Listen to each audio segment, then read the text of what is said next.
Hello everyone! Magluluto tayo ngayon ng sinabawang manok sa malunggay. Una, bawang, sibuyas. Igisa natin ng mabuti bago natin ilagay ang manok.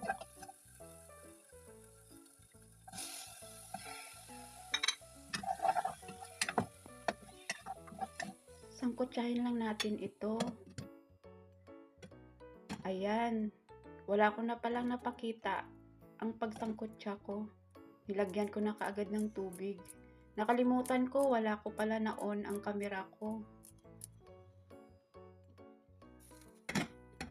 Masarap ngayon humigop ng sabaw kasi umuulan.